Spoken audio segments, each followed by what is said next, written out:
This is on in March 16th, New York Times. White House takes a new line after dire report on death toll. Remember, early on, President Trump said, oh, this doesn't look like such a big deal. The UK government said we need to get herd immunity. That was their line. All of a sudden, they did a sharp about face. And look at the next one. This is from the same article. This is what caused the governments of the US and UK to panic. 2.2 million Americans would die, and 500,000 citizens of Great Britain would die.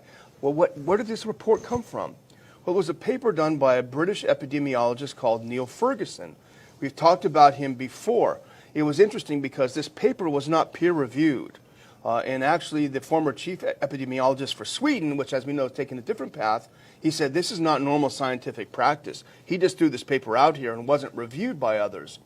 But the about face that they did, based on what Ferguson said, was remarkable, and that's why we're in the shutdown right now.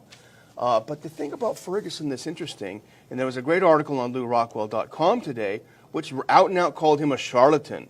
And if you say that's a little strong, he's just a scientist, no, his history in the past is very, very shady.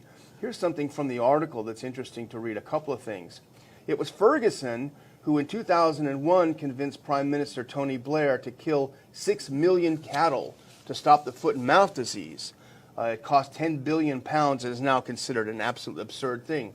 In 2002, he warned that the mad cow disease would kill 50,000 British people and then another 150,000 when it transmitted to sheep. That's 200,000 people. How many died? 177. In 2005, he predicted that the bird flu would kill 65,000 Britons. How many died? 457. So this guy's credibility is totally shot.